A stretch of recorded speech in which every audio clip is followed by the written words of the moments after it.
أعوذ بالله من الشيطان الرجيم بسم الله الرحمن الرحيم. We are resuming with our discussion on the story of Imam Sadiq alayhi salam. And last time we had discussed about the situation of the Muslim society at the time of Imam Sadiq alayhi salam. And we will resume from there. Uh, just do a quick review of what we discussed last time, and then from there we'll continue. So I'm just putting up the slides.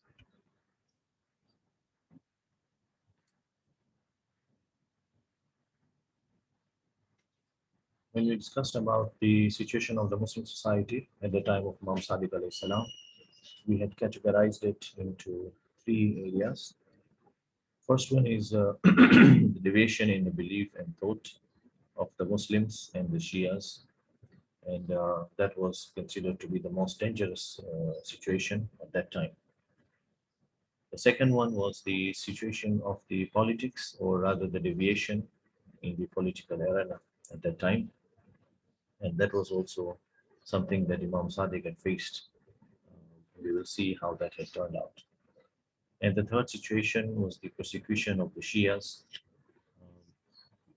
If you compare this with the discussion that we had at the time of Imam Bakr alayhi salam, his father, we had we can compare and we can see that these are similar to the situation that Imam Bakr alayhi salam had faced and the Muslims at his time had faced. But the difference is that at the time of Imam Sadiq alayhi salam, some of these issues had intensified.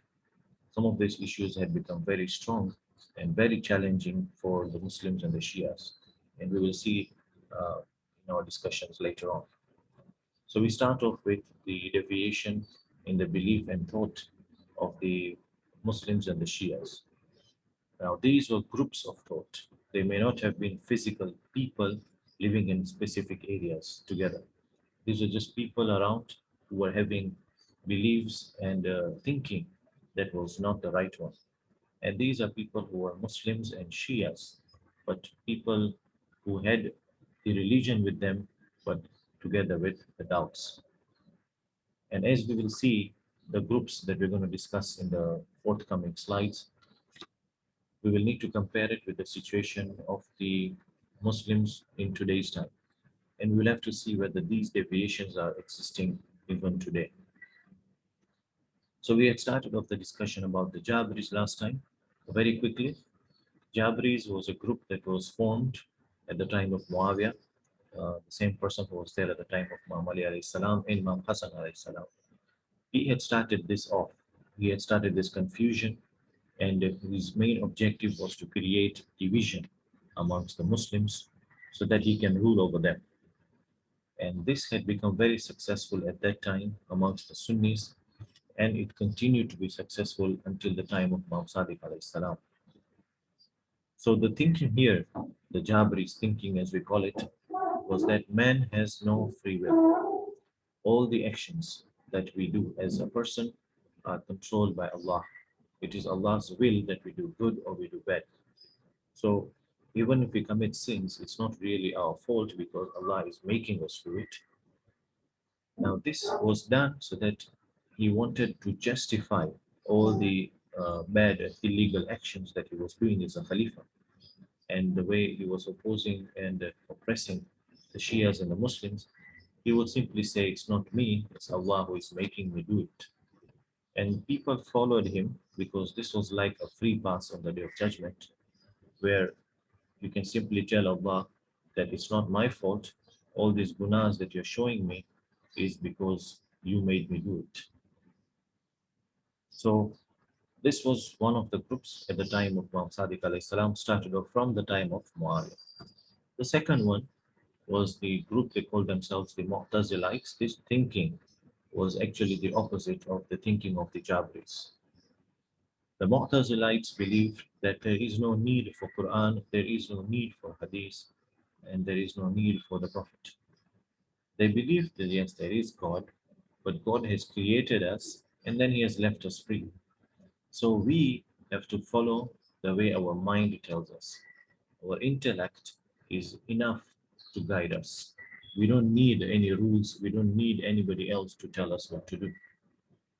Now, these people became so strong gradually is that they actually started to make changes to the religious rules because some of the things in there did not fit their intellect. Of course, that was an excuse. So, because it did not fit into their mind, they did not do it. And it went to such an extent that one person would do something because it makes sense to him, and the other person next to him would not do the same thing because it didn't make sense to that guy, which means that the same rule would be followed in different ways by different people depending on their intellect or depending on their thinking. Now, this was becoming a huge excuse. Like, for example, if I have to pay khums and I don't want to pay khums, I simply say it doesn't make sense to me, so I'm not doing it. So this group of thought of Mu'tazilites went into such an extent that people started to make changes to religion. They started to forsake the Quran and the Hadith. And unfortunately, it went on, and it is still existing even today. So this was their dominant at the time of Imam Sadiq alayhi salam. Then we have the third group, which is called, or they call themselves the Zanadiqa.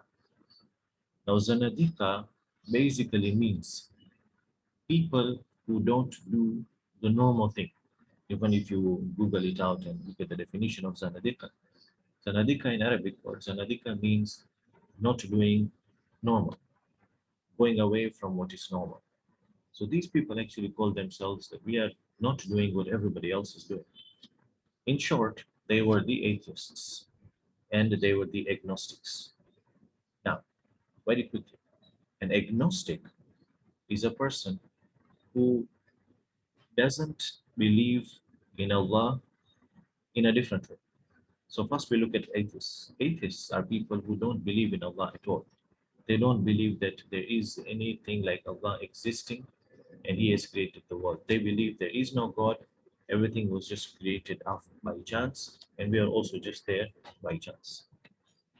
Agnostics are people who believe and not believe in Allah. Their thinking is that Allah is such a divine power that our minds cannot even reach there, so we don't have to think about it. So they simply sideline the existence of Allah by saying that that is something which is totally spiritual, it is beyond our capacity to think about it, so let's not think about it. So they are basically, you can say, half atheists. Now, these people, they became very successful at the time of Imam Baqir alayhi salam and also went on at the time of Imam Sadiq alayhi salam. Why did they become successful? That's because at the time of Imam Baqir alayhi salam, the Khalifas were oppressing the people at a very intense level. People were tired of the oppression from these Khalifas and they had lost hopes in Allah. And because they had lost hope in Allah, they got into this trap. The Zanadika started to tell them, you know, all this is happening to you is because there is no God, there is no Allah. That is why people can do whatever they feel like. And this was something that they went into. And gradually they all joined the group and they all started to actually believe that there is no Allah. They lost hope in Him, and that is why they became the target to go towards atheism. Unfortunately, when you look at the situation today, today also we have got people who are believing in Allah and then suddenly they cut themselves off and then they start propagating that there is no God. Now, of course, there are two groups in here also.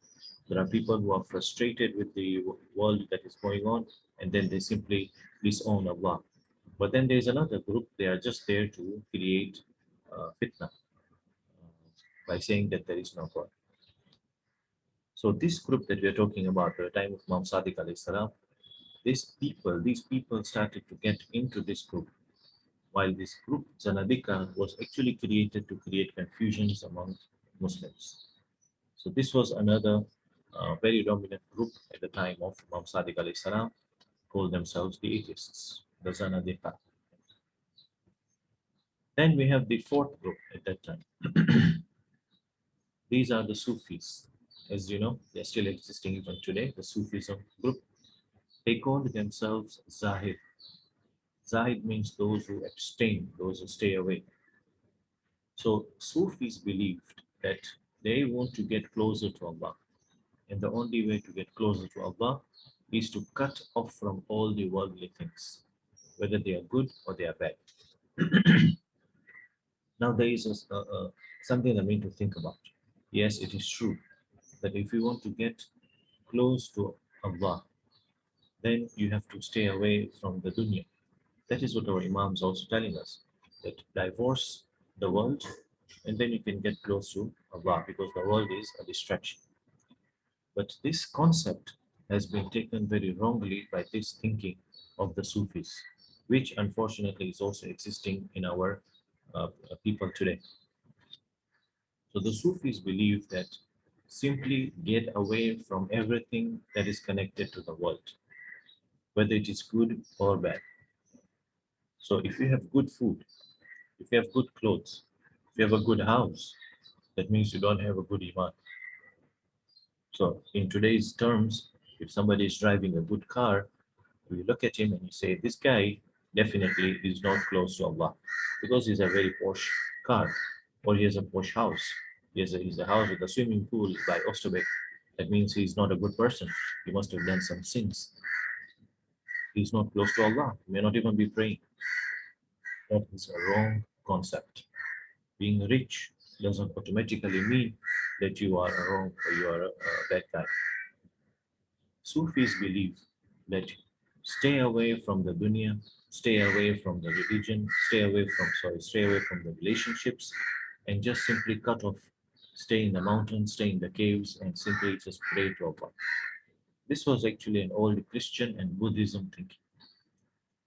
It is also happening even today. Our Imams are telling us that you need to use the dunya to get closer to Allah. So get the benefits from the dunya and get close to Allah. Allah has given us all these things.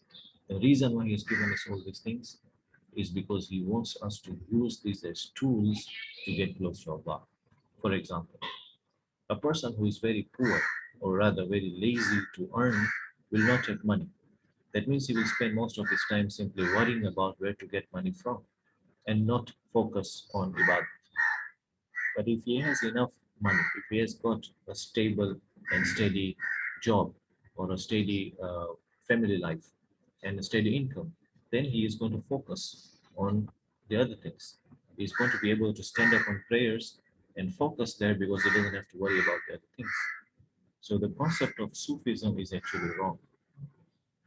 This was actually created by them at that time because they wanted the Shias to cut themselves off from the social gatherings. So the Shias started to believe, some of the Shias started to believe that the Sufis were right. And they cut themselves off from the other people. And they stayed away in seclusion. But this was the concept, or this was the strategy, because they wanted the Shias not to be with the other people to know more, to get more knowledge. And that is how this group came up and this thinking came up. Then there is another group that came up, which was on an extreme of belief in Ahlul Bayt.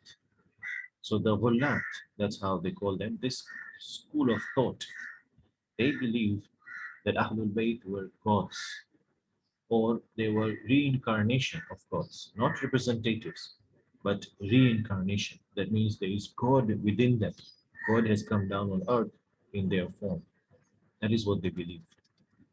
They propagated that if you love Ahlul Bayt, that is enough to go to Jannah. Now, the word here is to love Ahlul Bayt. They say that if you love Ahlul Bayt, then you don't have to refrain from any sins. You don't have to do any good deeds. Simply love Ahlul Bayt and you are through to Jannah. It's like the love of Ahlul Bayt is the pass.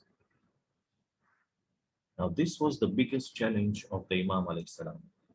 Because on one side, Imam had to convince people that Ahlul Bayt had a good status, had the highest status in front of Allah.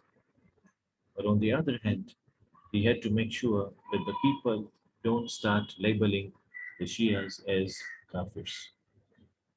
So on one side, the Imam had to make sure that the people there believe that the Imams are there and the Imams have a high status.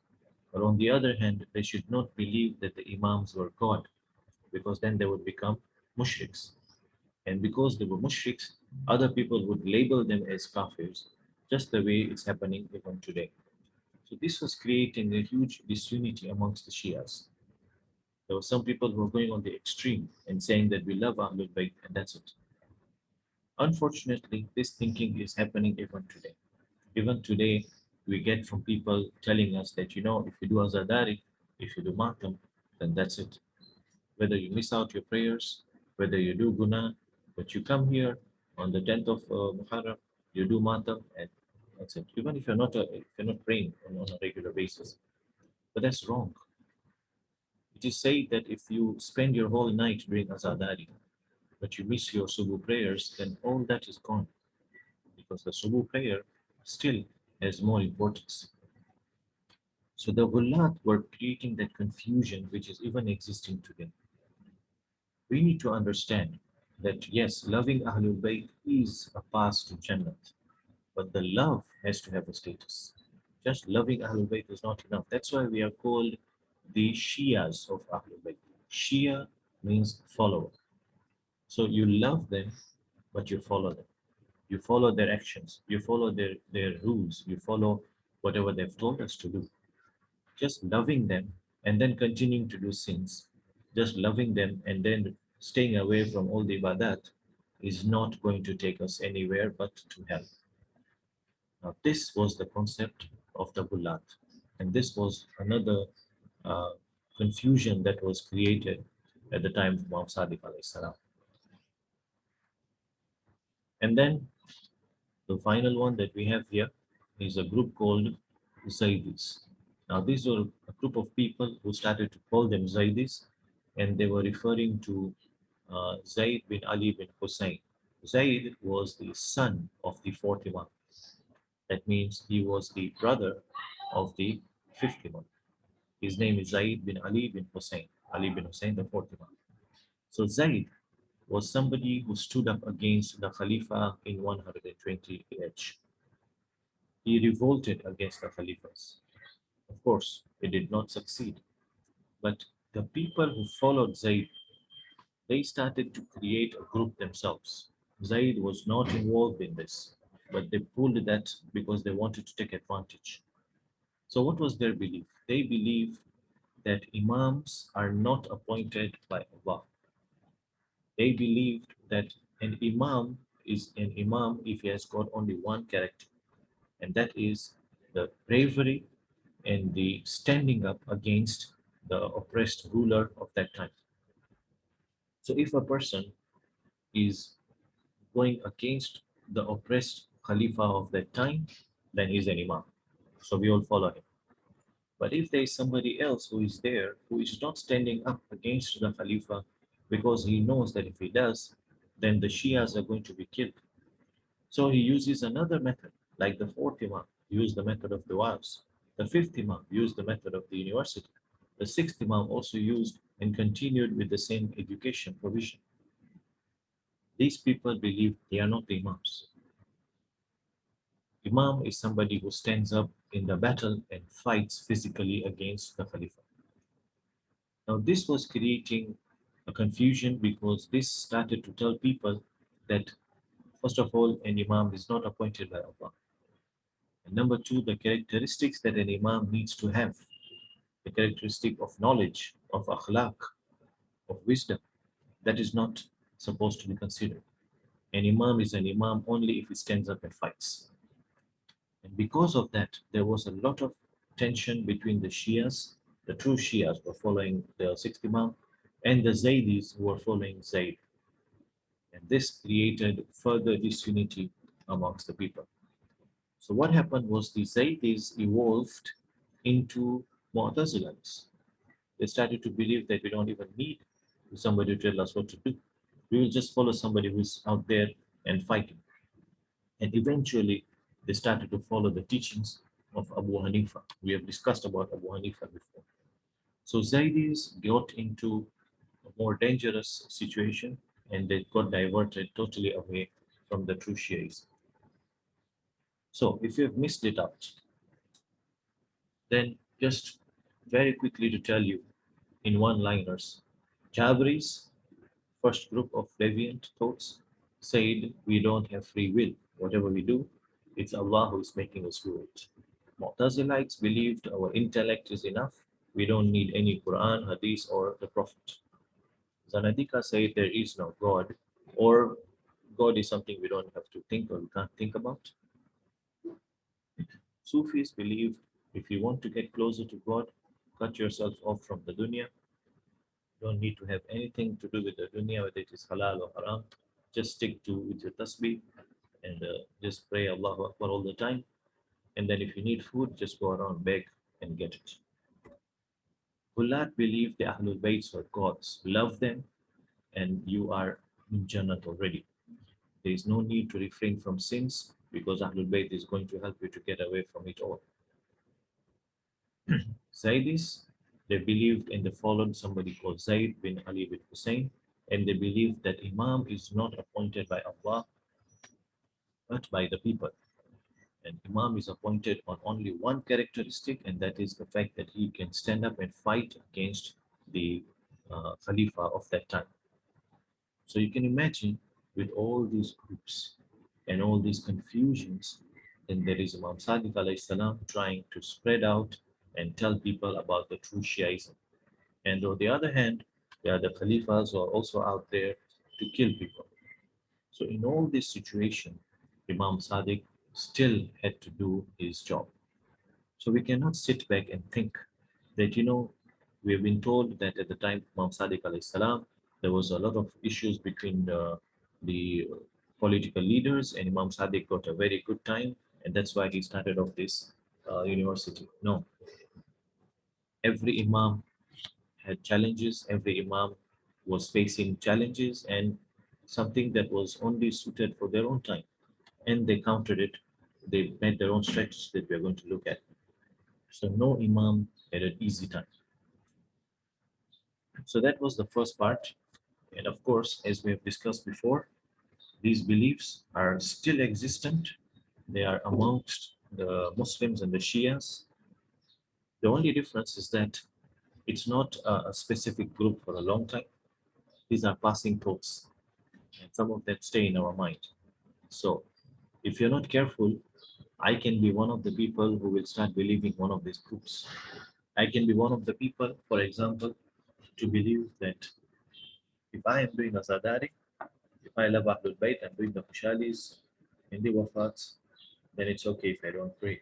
Because on the day of judgment, the Imam is going to come and say, take this guy to Jannah because he was being a Zadari. No, a Zadari is a good step, but the basic, the core of religion remains. Or I can start getting into the thought that I've done this guna, but Allah already knew about it. Allah has made it. Allah has made me, so He controls me. So why is He going to blame me? So I don't need to worry about my guna, because on the day of judgment, Allah will simply say, "It's not your fault." So these are some of the examples that the thoughts that started then, but they're still existing, they're still around, and with the social media, they are being propagated more. So we have to be very careful.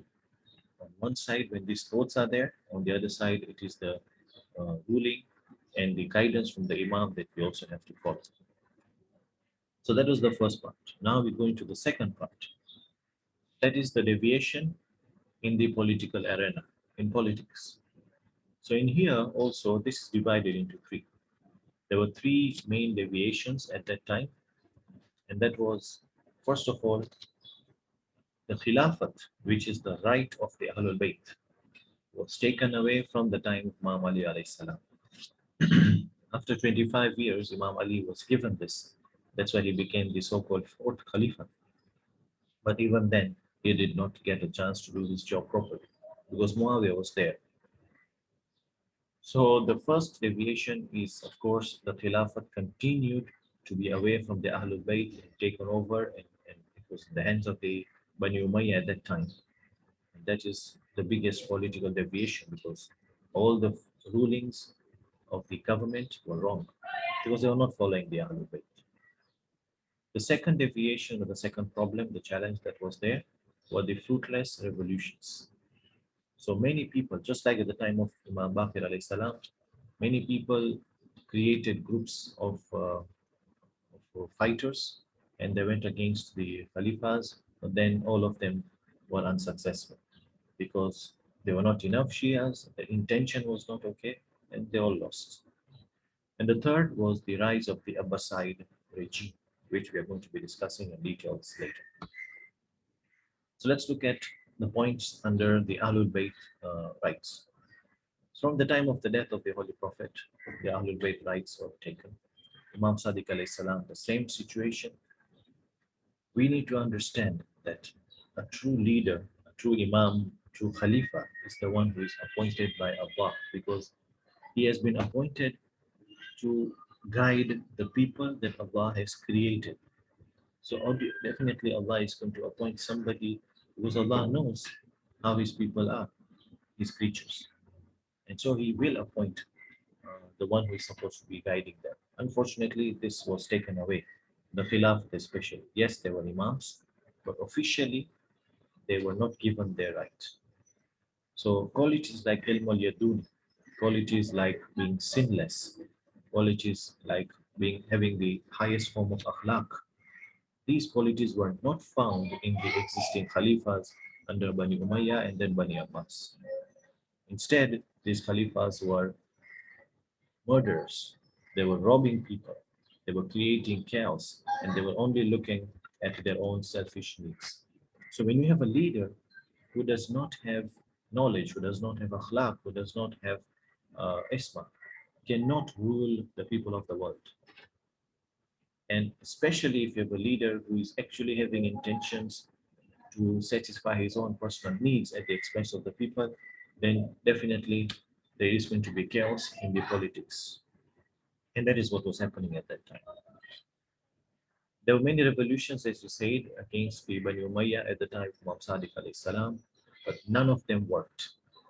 Now, why is it that these revolutions, which probably were done with a good intention to take over or to overthrow the Bani Umayyah, some of the people who were following there were actually feeling anger towards Bani Umayyah, but they were not successful. So, two main reasons.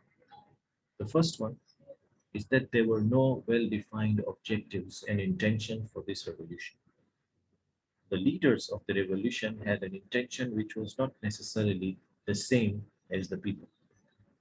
So the leaders would tell the people that we are fighting against them because we want to take them out because they have done so many bad things to the Ahlul Bayt. But the real intention would then be to take over the power. And because of that difference in intention, because the intention was not pure, because the intention and the objective was not as per Ahlul Bayt, there was failure. And the second reason was that there were not enough sincere supporters. Many people joined these groups because they also wanted something out of it, which was worldly. So they were not ready to die for this cause. They were not ready to fight against the Khalifas for the truth. And that is why these revolutions did not succeed. And then the major turnover was the rise of the Abbasid regime. So let's look at who these guys are. So at the time of the Prophet had a cousin who was called Abdullah bin Abbas, who was also his companion. So his children, Abdullah's children, formed a coalition, a group at the time of Imam Baqir alayhi salam. They started the preparations then. And then at the time of Imam Sadiq alayhi salam, they actually managed to be successful. So they formed a group and they called themselves Bani Abbas. And the main purpose was to throw away Bani Umayyah from power and to take over. Now they used a very smart way of doing that. They told people they are Bani Abbas. They told people Abbas is actually a relative of the Prophet. And so they are the Ahlul Bayt because they are cousins. in relationship to the Imams. And they stood up and they said, we are the Ahlul Bayt, this is our right, and we are going to take over. So it was, they used the slogan of the Ahlul Bayt. They talked about the tragedy of Karbala. They said, we are here to take a revenge, and we are here to throw away the killers of Imam Hussein. That was their campaign, but their intention was not that. But because of this campaign, they had an advantage. And so many people, so many Shias and Muslims joined them because for them it was like we are soon going to get rid of Bani Umayyah and we are going to get the so-called Ahlul Bayt in power. And they actually started to believe that the Imams had set them, they were representing the Imams. So the Bani Abbas exploited this emotion and they got into power. They actually managed to overthrow the Bani Umayyah and they got into power and they became the Khalifas from that time. From the time of the sixth Imam, the changeover between Bani Umayyah and Bani Abbas, the changeover from Bani Umayyah to Bani Abbas happened at the time of Imam Sadiq alayhi salam, and it went on until the 11th, the 12th Imam. It was only after Bani Umayyah were thrown away and only after Bani Abbas came into power that people realized they had made big mistake. Because what Bani Umayyah was doing, and they were the worst of people, but what they were doing is they were attacking and targeting the Ahlul Bayt and the closest people to Ahlul Bayt. Bani Abbas widened up their spectrum of oppression. They did not only target the Imams and the closest to the Imams, they even targeted the general Shias. See, what was happening at that time is after the tragedy of Karbala, people came to know the value of the Ahlul Bayt. So there was no way that the Ahlul Bayt would be killed openly, just like Imam Hussein was killed. And that's why you notice that everybody from the time of the fourth Imam died poison. And you only give poison to somebody when you don't want to kill him in the open. So they could not kill the Imams. But Bani Abbas' strategy was to suppress the Imam, to get the Imam away from the Shias, and to start killing the Shias and to spread fear amongst the Shias. This was the strategy of Bani Abbas, which continued until the 11th and the 12th Imam. So Bani Abbas were worse than Bani Umayyah. But this only came into light after they had come into power. Now, the last one that we said was the persecution of the Shias. So at the time of Imam Sadiq alayhi salam, as we said, because of the change of power at that time, the focus on Imam Sadiq and the Shias were relatively lesser. And that was why Imam Sadiq had the opportunity to establish a university and spread knowledge. However, once Bani Abbas came into power, that is where immediately they started their oppression against the Shias. So that time, that grace time that Imam Sadiq had stopped or was ended when Bani Abbas came into power. And the first thing they did was to spread huge fear amongst all the Shias. They put Imam Sadiq under house arrest and also eventually they killed him. And also the Shias, they started to catch them and kill them. If anybody would say, I'm a Shia, he would be caught and killed. If anybody would be reported to be a Shia, they would be caught and killed. And some of them would be put into prison and they would actually just die there, forgotten. Abbasides also started to have spies all over. There would be a spy within every house. So if I am a Shia, then my son could be a spy, for example. So people were afraid to trust anybody because they knew this was happening. So there was a huge turmoil at that time, and Shias were separated from the Imam, and that is when the underground network system established by the Imam started. We will look at this underground system as we go on. It was more prominent at the time of the seventh Imam. So the Shias were killed and persecuted as soon as the Bani Abbas got into power. So these were the situation of Shias and the Muslims at the time of Imam Sadiq alayhi salam. Deviation in Belief and Thought, where we discuss about the different groups of people who were there and their beliefs and their thoughts, which were creating disunity amongst the Shias. Deviation in the political arena, as we saw the Khalifas coming in and the fight between Bani Umayyah and Bani Abbas, and the persecution of the Shias once the Bani Abbas came into power. Now, before I end the session, I just want to share, just to give you an idea of how this changeover happened and where did these guys come from. So I hope you can see the screen. And if you look at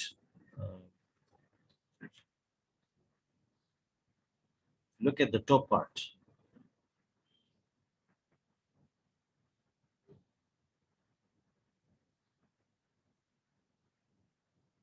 we have got Abd Manaf. Abd Manaf was the top man, the ancestor of the Holy Prophet. And I'm sure in your history you have studied about him, especially the history of the Prophet. So we will look at his children, then we look at Abdul Muttalib, we have Abu Talib, the father of Imam Ali alayhi salam. We've got Abdullah, the father of the Holy Prophet, and then we know about Abu Lahab, that is the uncle of the Prophet, Prophet's uncle, and then there is the Prophet's uncle who is called Abbas. Hamza also, we remember, he died at the Battle of Badr.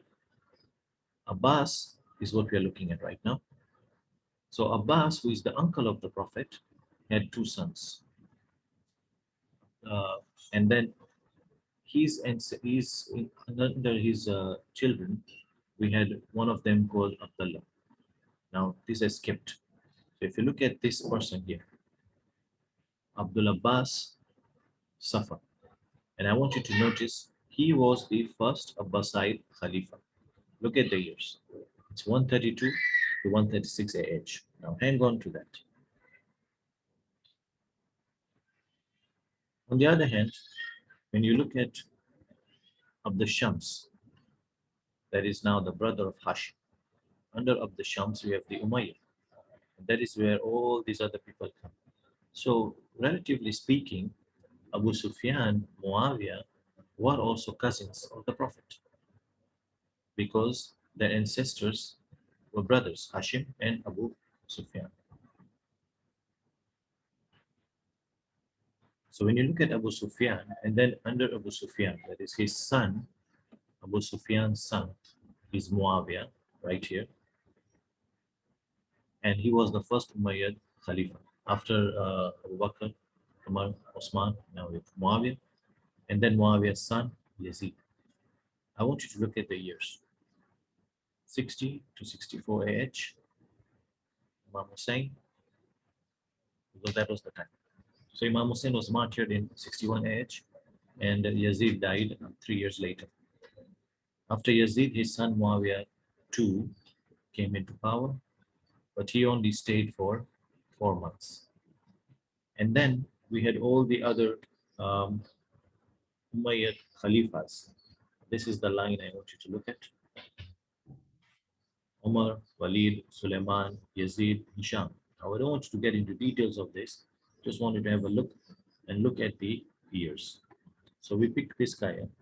105 to 125 AH was Hisham in power.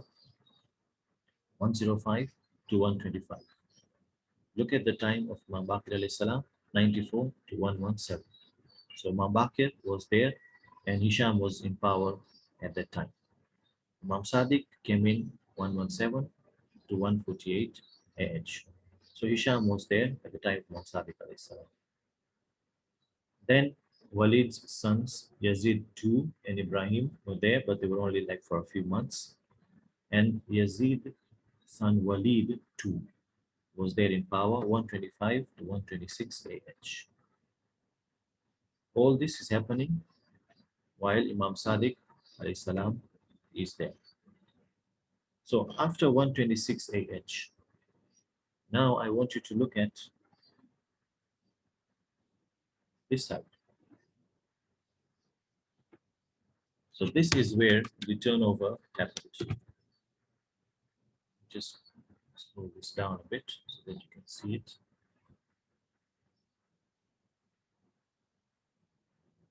Here, notation, so that you don't get confused. Okay. So let's look at this way now.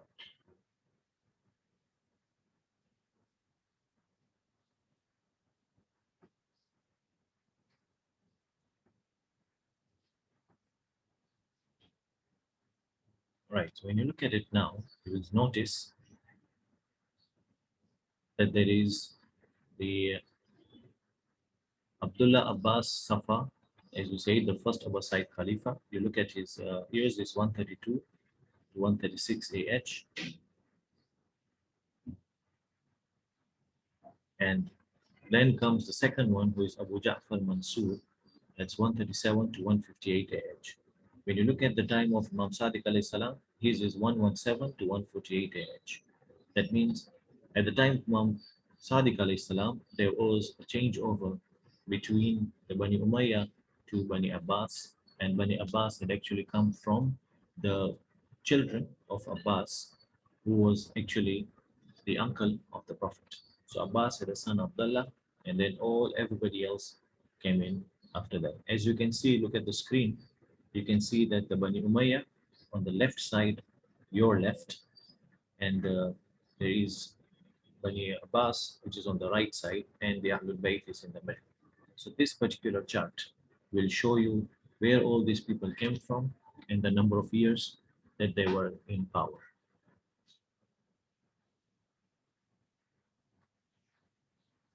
So this brings us to the end of the session, where we have discussed about the situation of the Muslims, of the Shias at the time of Sadiq alayhi salam, and we will continue the discussion, inshallah, when we come in contact again next week.